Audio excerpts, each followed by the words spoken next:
नमस्कार, मैं हूं संजय शर्मा। आप देख रहे हैं 4 PM न्यूज नेटवर्क। खाता ना बही, जो नीतीश कुमार कह दे वही सही। प्रधानमंत्री नरेंद्र मोदी जी का ब्लड प्रेशर बढ़ा रहता है कि नीतीश कुमार कहीं फिर से पलटी ना मार जाए। उनको पता है कि अगर नीतीश कुमार पलटी मार गए, नीतीश और तेजस्वी की जोड़ी एक हो गई, तो बिहार में भारतीय जनता पार्टी की लुटिया डूब जाएगी। इसलिए मेरे लाडले मंत्री, मुख्यमंत्री, मेरे प्यारे मुख्यमंत्री, इस तरह की बातें मोदी जी कर रहे हैं, बिहार में जुमलों की बरसात कर रहे हैं। लेकिन क्या नीतीश समझ रहे हैं कि उनके पर कतरने की तैयारी है? नीतीश बाबू के बेटे ने तो ऐलान कर दिया कि भैया पहले मुख्यमंत्री पद का ऐलान करो नीतीश कुमार को। और नीतीश कुमार के बेटे की एंट्री ने पूरे भाजपा में पसीने ला दिए, क्योंकि बीजेपी का कोई बड़ा नेता नहीं है बिहार में। उनको लगता था नीतीश कुमार अब अगले चुनाव तक रिटायर हो जाएंगे और पूरा कुर्मी वोट बीजेपी में आ जाएगा। लेकिन बेटे की एंट्री ने सारा समीकरण गड़बड़ा दिया है। अभय दुबे जी के संग शो करता हूं। मैंने अभय दुबे जी से पूछा कि नीतीश कुमार को समझ आ रहा है कि जो एकनाथ शिंदे का हाल किया भाजपा ने, बिहार में नीतीश कुमार के संग बीजेपी वो कर सकती है। तो गणित क्या है बिहार का? कुछ ही महीने बचे चुनाव में, इससे पहले मंत्रिमंडल विस्तार। जब कुछ महीने बचे हो तब मंत्रिमंडल विस्तार का मतलब नहीं है। लेकिन नीतीश कुमार एक एक मोहरा बड़े आराम से रख रहे हैं, चल रहे हैं। उनको पता है कि भारतीय जनता पार्टी बेकरार है बिहार में अपनी जड़ें जमाने के लिए, और तेजस्वी बेकरार हैं कि किसी तरह से गेंद या तो नीतीश की तरफ रहे या मेरी तरफ रहे। बीजेपी की एंट्री नहीं होनी चाहिए, और इस मामले में नीतीश और तेजस्वी एक हैं। बहुत रोचक, बहुत एक्सक्लूसिव बातचीत अभय द्विवेदी जी के साथ। लेकिन उससे पहले आप सबका तहे दिल से शुक्रिया। कल रिपोर्ट आई डाटा बैंक की, और आप लोग 4 PM नंबर 1 फिर से। मेरे एक मित्र हैं बड़ास फॉर मीडिया के यशवंत जी मनीषी। उन्होंने लिखा बड़ास पे कि अब कोई थ्रिल ही नहीं बचा है। जब रिपोर्ट आती है हर महीने के आखिर में यूट्यूबर्स के आंकड़ों की, तो देखने में मजा ही नहीं आता है। क्योंकि कभी होता है कि ए ऊपर हो जाए, बी ऊपर हो जाए, दोनों के बीच में रोमांच है, तो बना रहता है। अब तो एक सवा साल हो गया, जब भी लिस्ट आती है हमें पता है कि 4 PM नंबर 1 पे तो हो ही होगा। मुझे बड़ी हंसी आई उनका कमेंट सुन के। मैं कुछ नहीं हूँ, आप लोग हैं।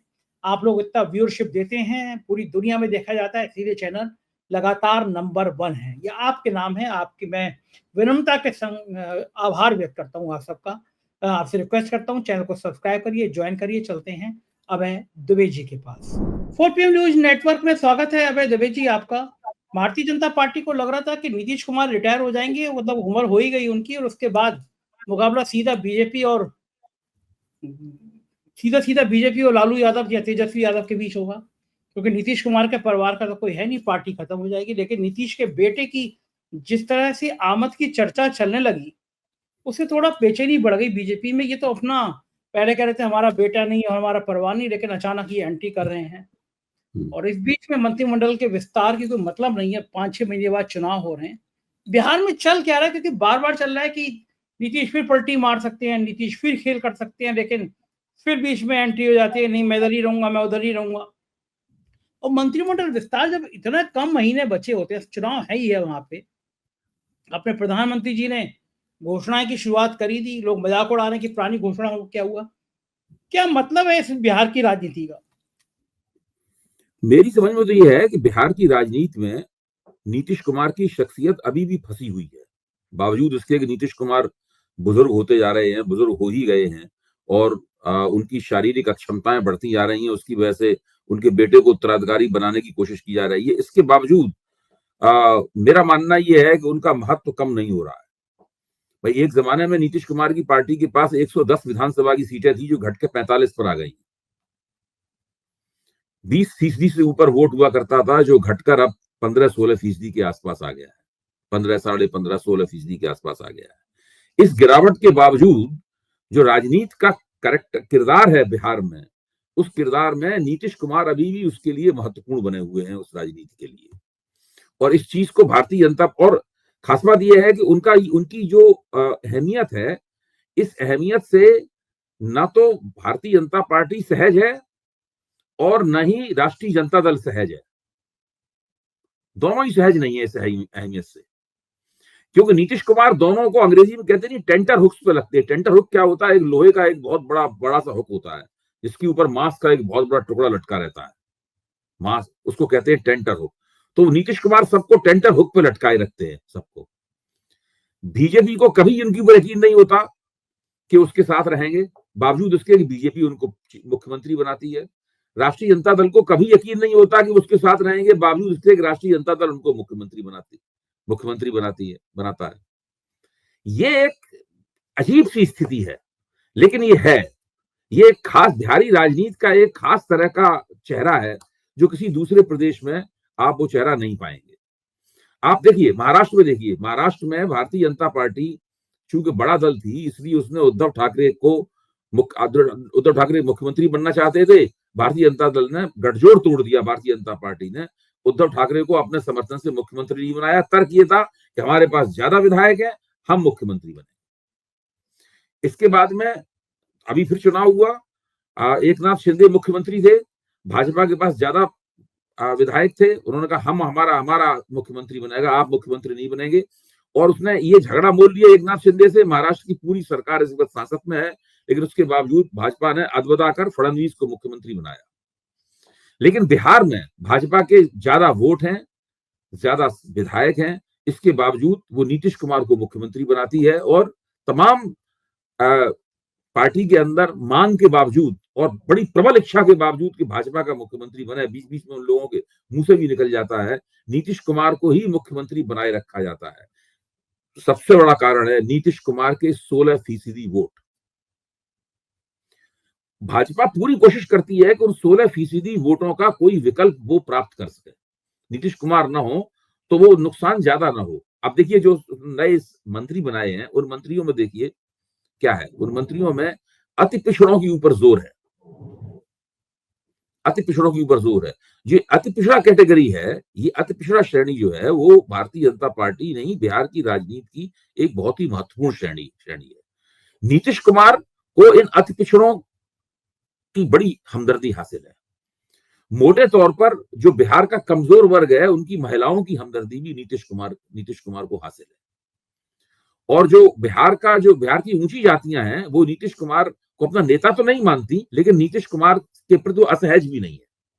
इस तरह लालू यादव, तेजस्वी यादव के प्रति असहज है, उस तरह नीतीश कुमार के प्रति असहज भी नहीं है। तो ये एक खास तरह की जो नीतीश कुमार की शख्सियत बनी है, एक खास तरह की राजनीति के तहत उनका व्यक्तित्व संसाधित हुआ है। और लंबे अरसे से 20 वर्ष से लगातार बिहार में सत्ता की बागडोर उनके हाथ में है। बहुत ज्यादा कुछ बिहार का विकास भी नहीं हुआ है। शुरू में लगा था, नीतीश कुमार को सुशासन बाबू कहा गया था, लेकिन कोई खास बिहार में विकास भी नहीं है। सारे देश में जितनी फैक्ट्रियां हैं, बिहार में उसकी केवल 1.5% है, यानी बिहार का कोई खास उद्योगीकरण भी नहीं हुआ है। बिहार के आप हवाई अड्डे पे उतरे तो आपको लगेगा नहीं आप किसी देश की राजधानी के हवाई अड्डे पे उतर रहे हैं। आप पटना जाएं तो आपको लगेगा नहीं कि आप इतना बड़े राज्य जहां पर 40 लोकसभा की सीटें हैं, आप उसकी राजधानी में घूम रहे हैं। मतलब इस तरह का काफी मुरझाई हुई राजनीति है, राजधानी है, काफी मुरझाया हुआ हवाई अड्डा है बिहार का। और नीतीश कुमार ने उसकी कोई परवाह नहीं की। कितने बार जो बिहार कैडर के जो IAS अफसर्स हैं, उन्होंने नीतीश कुमार से कहा कि आप केवल जमीन अलॉट कर दीजिए, हम आपको 2 रनवे का एक हवाई अड्डा, आधुनिक हवाई अड्डा बनवा देंगे यहाँ पर। केंद्र सरकार से बातचीत करके, जो केंद्र सरकार में बहुत सारे बड़े अच्छी हैसियतों में बिहार के IAS अफसर हैं, कुछ नीतीश कुमार ने उसकी कोई परवाह नहीं की। तो ये एक अलग तरह की राजनीति है, अलग तरह का चेहरा है। और मुझे लगता ये है कि आज भी नीतीश कुमार महत्वपूर्ण है, प्रभावी है। मुश्किल है भारतीय जनता पार्टी के लिए ये सोच भी पाना कि बिना नीतीश कुमार के वो चुनाव लड़ सकती है। अच्छा अभय जी, एक वो जमाना था जब आपको याद होगा गुजरात के मुख्यमंत्री हुआ करते थे नीतीश कुमार, नरेंद्र मोदी जी, और उन्होंने बाढ़ आई थी बिहार में, चेक भिजवाया था, फिर एक भोज होना था। नीतीश कुमार ने वो चेक वापस ले लिए कि हम ऐसे मुख्यमंत्री का चेक नहीं लेंगे। मतलब इतनी नफरत थी उस समय में नरेंद्र मोदी को लेकर, हमें ऐसे आज व्यक्ति से करना ही नहीं है जो सांप्रदायिक राजनीति करता है। और उसके बाद में भोज में भी बाइकआउट कर दिया था। बड़ी सुर्खियां बनी थी कि नीतीश कुमार ने इस तरह NDA का बाइकआउट कर दिया, मोदी को रिजेक्ट कर दिया। और एक वही नीतीश कुमार है जो कई बार मंच पे मोदी जी के पैर छूने लगते हैं, पैर छूते हुए दिखाई देते हैं। नीतीश कुमार तो इससे भी आगे गए थे। आपने जो कहा वो तो ठीक ही है। नीतीश कुमार अटल बिहारी वाजपेयी और लालकृष्ण आडवाणी के नेतृत्व वाले NDA के सदस्य थे, लेकिन गुजरात में जो नरेंद्र मोदी की देखरेख में जो मुसलमान विरोधी हिंसा हुई थी 2002 की, उस पे 2 लोगों ने बड़ा विरोध किया था। एक तो रामविलास पासवान ने विरोध किया था उसका, और दूसरे नीतीश कुमार ने उसका विरोध किया था। फिर नीतीश कुमार ने चूंकि जब देखा कि नरेंद्र मोदी मुख्यमंत्री प्रधानमंत्री पद के उम्मीदवार बन गए हैं, तो उन्होंने एनडीए छोड़ दिया, लेकिन वो लालू यादव के साथ नहीं मिले और उन्होंने लालू यादव ने सबने अलग अलग 2014 का लोकसभा चुनाव लड़ा। उसमें हो गई बहुत बुरी गति सभी की, लालू यादव की भी बुरी गति हो गई, नीतीश कुमार की भी बुरी गति हो गई। इसके बाद लालू यादव ने नीतीश कुमार ने खुद ही लालू यादव को फोन किया और फिर उन दोनों के बीच में गठजोड़ हुआ। वो एक इतिहास है कि 2015 के विधानसभा चुनाव में दोनों ने मिलकर भाजपा को पराजित कर दिया। एनडीए को छोड़ने से और लालू से बिना मिले चुनाव लड़ने से नीतीश कुमार को एक सबक हासिल हुआ कि किसी ना किसी गठजोड़ में रहना जरूरी है, चाहे वो एनडीए में रहे, चाहे वो महागठबंधन में रहे। ये नीतीश कुमार को सबक मिला। 2015 के चुनाव से भाजपा को सबक ये मिला कि नीतीश कुमार को तभी छोड़ेंगे जबकि इस बात की गारंटी हो जाएगी कि कुर्मियों नीतीश कुमार का जो जनाधार है वो पूरी तरीके से भाजपा में शिफ्ट कर गया है। क्योंकि वो अभी तक शिफ्ट नहीं कर पाया है, इसलिए नीतीश कुमार उनकी मजबूरी बने हुए हैं। आप ये देखिए कि जो पिछला विधानसभा चुनाव था उसमें भाजपा और जनता दल यूनाइटेड ने लगभग बराबर सीटें लड़ी हैं। थोड़ी नीतीश कुमार की 2-3 सीटें ज्यादा ही थी उसके अंदर। यहां तक कि पिछले लोकसभा चुनाव में भी दोनों ने बराबर सीटें लड़ी हैं। फर्क यह है कि विधानसभा चुनाव में नीतीश कुमार का स्ट्राइक रेट कम था। लोकसभा चुनाव में नीतीश कुमार का स्ट्राइक रेट भाजपा से अच्छा है। अभी लोकसभा चुनाव हुआ उसमें नीतीश कुमार का स्ट्राइक रेट बीजेपी से अच्छा है, जबकि कहा ही जा रहा था कि नीतीश कुमार कमजोर कड़ी हैं, भाजपा का स्ट्राइक रेट बढ़िया होगा और वो भी नीतीश कुमार को भी खींचेंगे। उल्टा है, भाजपा ने खराब प्रदर्शन किया है बिहार में, नीतीश कुमार ने अच्छा प्रदर्शन किया है। इससे नीतीश कुमार की जो बार्गेनिंग पावर है वो और ज्यादा मजबूत हुई है। हाँ, नीतीश कुमार इंपॉर्टेंट हो गए। अच्छा, बीजेपी का तकदीर कह लीजिए और एनडीए का दुर्भाग्य कह लीजिए, या मैं कहूंगा कि मुस्लिम राजनीति का दुर्भाग्य कर दीजिए कि बिहार के जो नेता रामविलास पासवान और नीतीश कुमार जो कहते थे कि नरेंद्र मोदी सांप्रदायिक राजनीति करते हैं, मुसलमान विरोधी हैं, आज पासवान जी के बेटे और नीतीश कुमार की पार्टी दोनों मोदी का समर्थन कर रहे हैं। बल्कि ये सही बात है, ये विडंबना है। आप बिल्कुल ठीक कह रहे हैं, आप बिल्कुल ठीक कह रहे हैं, ये विडंबना है। और इस विडंबना को इस रूप में देखा जा सकता है कि जब नरेंद्र मोदी का केंद्रीय राजनीति में उभार हुआ तो उन्होंने जो भी युक्ति हिंदू गोलबंदी की जो भी युक्ति अपनाई हो, जो भी भाषण दिए हों, जो भी वायदे किए हों, जो कुछ भी किया हो, इस प्रक्रिया में हुआ ये कि उन्होंने अपने कैचमेंट एरिया में, जिसमें बिहार भी आता है, हिंदू राजनीतिक एकता का 1% निकालने में कामयाबी हासिल की। वो प्रतिशत था 40 से लेकर 45% से होता हुआ 50% तक जाता है। कुछ इलाकों में 50% होता है, कुछ इलाकों में 40% होता है, 42% होता है, 45% होता है। तो उसमें जैसे हुआ ये, पहली बार लोगों ने देखा भारत की राजनीति में कि जब एक पार्टी 40-45% हिंदुओं को गोलबंद कर लेती है अपने छाते के नीचे, उससे उस इलाके के जो मुसलमान वोटर होते हैं, मुसलमान वोटर किसको सत्ता मिलेगी इसको प्रभावित कर पाने में असमर्थ हो जाते हैं। वो कितना भी भाजपा विरोधी वोट देते रहे। आप उत्तर प्रदेश में देखिए, चुनाव दर चुनाव मुसलमानों ने भाजपा के खिलाफ वोट दिया, लेकिन पिछले लोकसभा चुनाव को छोड़कर बाकी किसी भी चुनाव में जो एफिकेसी थी मुसलमान वोट की, एफिकेसी दिखाई नहीं पड़ी, लगभग 0 हो गई एफिकेसी। तो ये बहुत से गैर सांप्रदायिक नेताओं ने देखा। मैं धर्मनिरपेक्ष सेकुलर तो नहीं कहूंगा, जो गैर सांप्रदायिक मुसलमान नेता थे उन्होंने देखा, उसमें नीतीश कुमार भी थे, रामविलास पासवान भी थे, तो उन्होंने देखा भाई मुसलमान वोट का महत्व तो नहीं रह गया है, क्योंकि भाजपा इतने हिंदू वोटों को अपने पक्ष में गोलबंद किए ले रही है। अब दिल्ली में मुसलमान वोट की एफिकेसी क्यों थी? मुसलमान वोट की एफिकेसी इसलिए थी दिल्ली में क्योंकि हिंदुओं का बड़ा हिस्सा अरविंद केजरीवाल और आम आदमी पार्टी को वोट देता था। इस अखिलेश ने लोकसभा चुनाव में जो कमाल दिखाया है, वो कमाल क्या है? कांग्रेस से समझौता किया उन्होंने और किसी तरीके से बड़े पैमाने पर हिंदू वोट हासिल किए।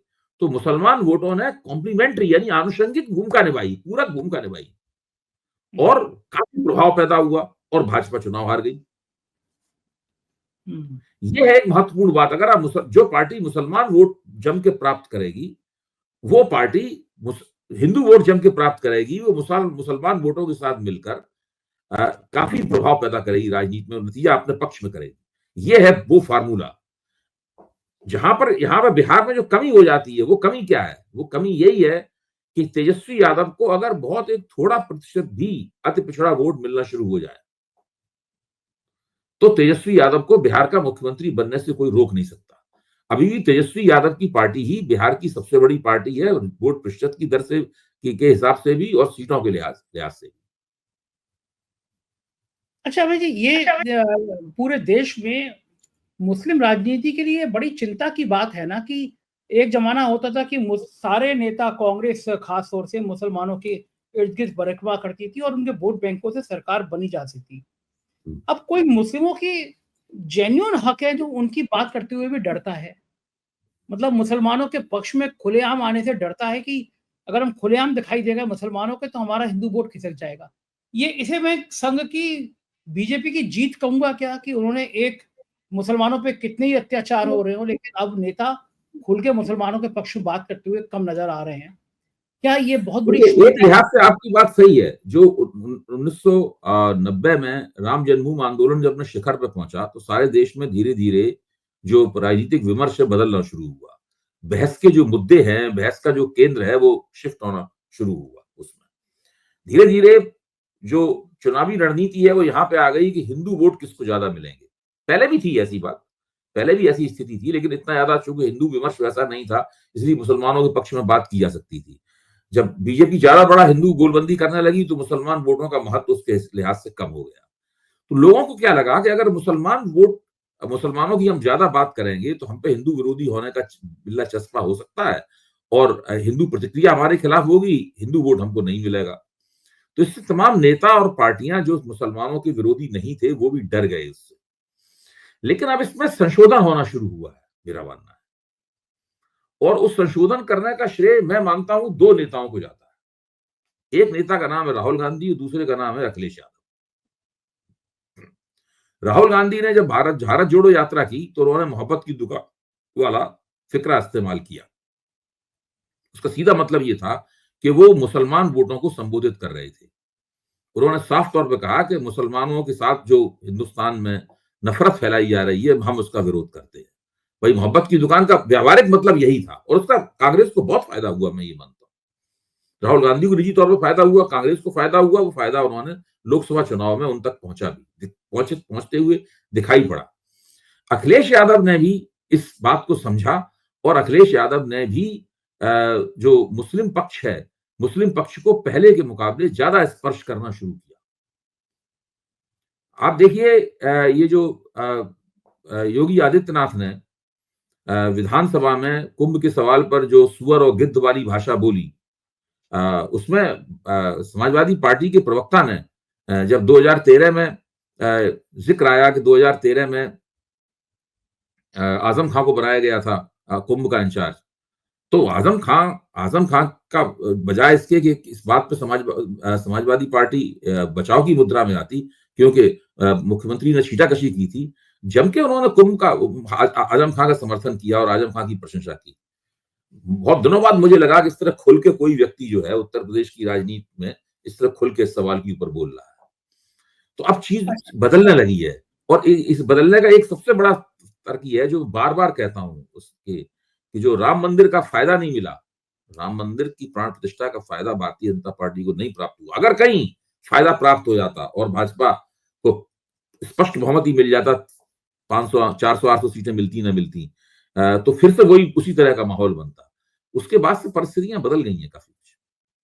अच्छा, ये आपका मानना ये है, पहले तो मैं एक बात और कह दूं कि बहुत मजे की बात ये है कि आजम खां को मेला का इंचार्ज बनाया गया था, मंत्री थे वो, मेला उनका सुपरविजन हो रहा था। अब लोग मजाक उड़ा रहे हैं कि इस बार मेला मंत्री कौन था।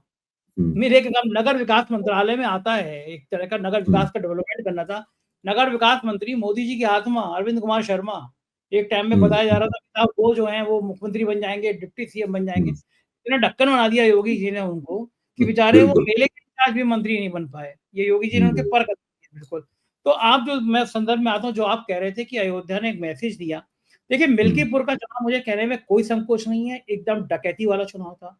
मैं जब इंटरव्यू किया था अवधेश प्रताप जी के बेटे का, मैं भी उसको महत्व नहीं देता संजय जी। आप मिल्कीपुर के चुनाव की जीत हार को मैंने पहले भी कहा था कि मिल्कीपुर में चुनाव में जीत होती हार होती है, इसका पूरी उत्तर प्रदेश की राजनीति, कोई विधानसभा मतलब नहीं। चुनाव की राजनीति और लोकसभा चुनाव की राजनीति पे कोई असर नहीं पड़ने वाला। हुँ। लेकिन हाँ, ये बात वो सही तो है कि वो तो आपने वो तो फैजाबाद का चुनाव भाजपा हार गई थी, तो भाजपा केवल ये दिखाना चाहती थी कि फैजाबाद का चुनाव हार गए, लेकिन हम इतने इस इलाके में कमजोर नहीं हुए हैं। इसके लिए पूरा प्रपंच रचा गया था। वो मेरे ख्याल से वो राजनीति को कोई प्रभावित करने वाला चुनाव नहीं था। हाँ, बिल्कुल, वो तो जो भी इस चुनाव को देख रहा था, वो मान रहा है कि वो एकदम शुद्ध गुंडई का चुनाव था। लेकिन आप जी ये जी। बात ठीक कह रहे हैं कि अखिलेश यादव और राहुल गांधी की जोड़ी ने कम से कम मुस्लिम राजनीति हम्म। को थोड़ा-सा भरोसा तो दिलाया है कि जिस तरह से ये सांप्रदायिक हमले होंगे, तो ये जोड़ी खड़ी हो सकती है। क्या आपको लगता है कि बिहार में भी कुछ ऐसी समीकरण देखने को मिलेगा? कांग्रेस वहाँ थोड़ा-सा संयम रखेगी? क्योंकि पिछली बार अगर कांग्रेस इतनी सीटों पर नहीं लड़ती वहाँ पे, तो ये माना जा सकता था कि तेजस्वी की शायद सरकार बन जाती।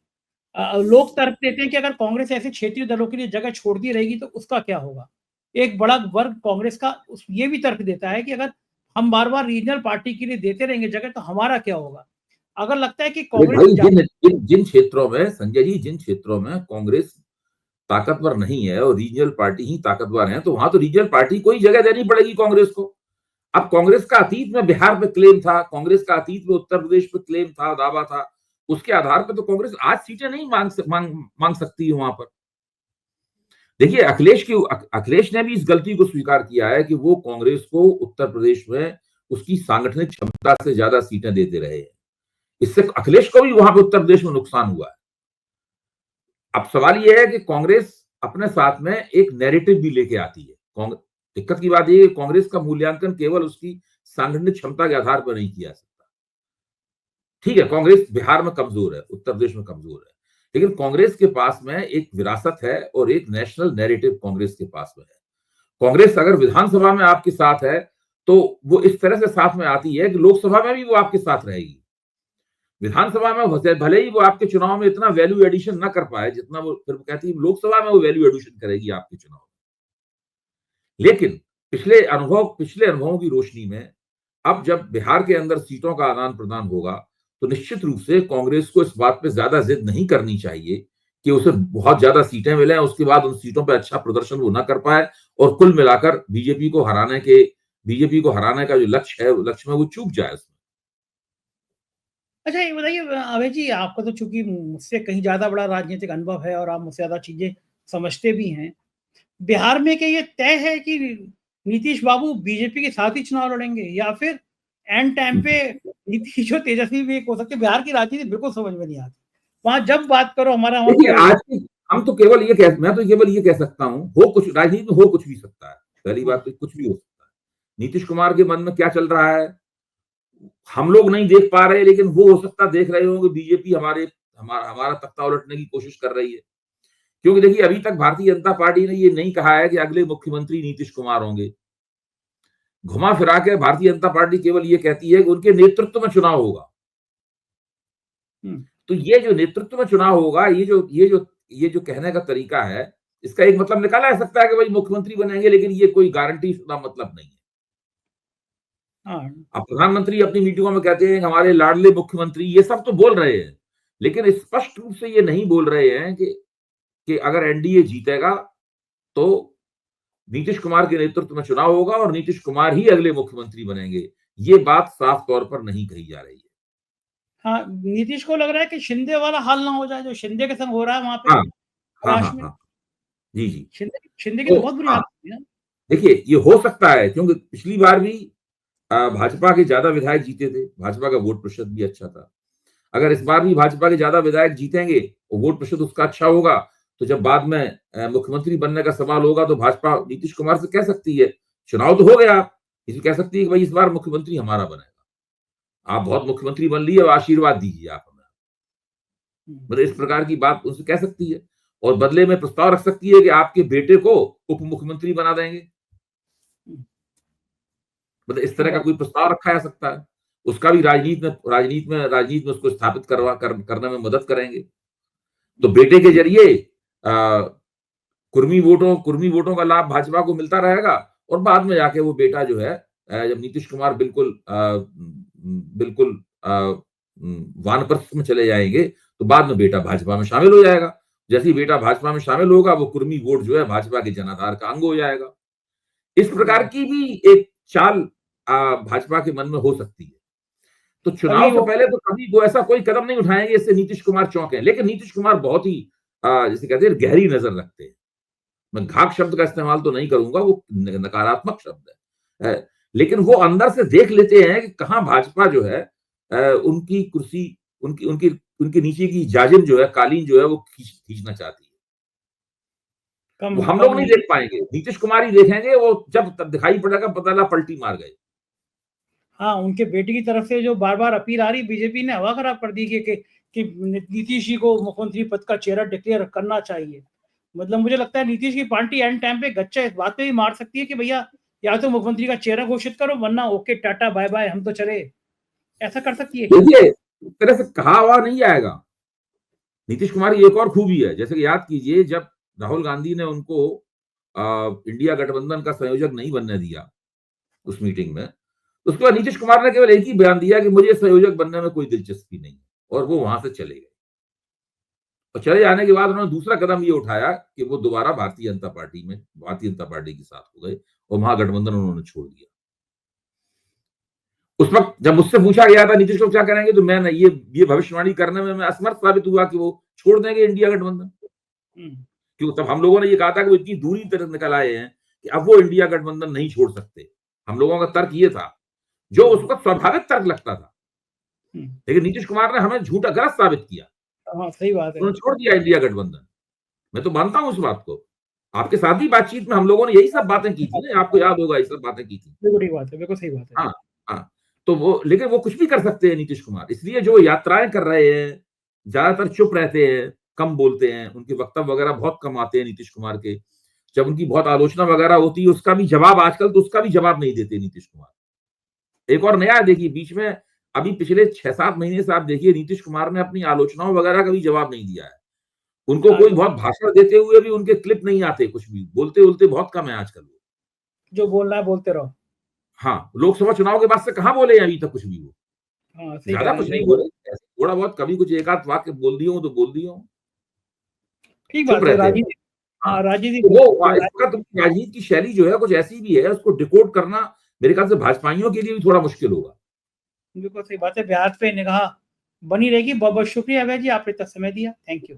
ये थे अभय दुबे जी, और मुझको यकीन है कि आपकी बातचीत, हमारी बातचीत आपको पसंद आई होगी। आप क्या सोचते हैं विषय में अपने प्यार भरे कमेंट से जरूर बताइएगा। शुक्रिया। Thank you.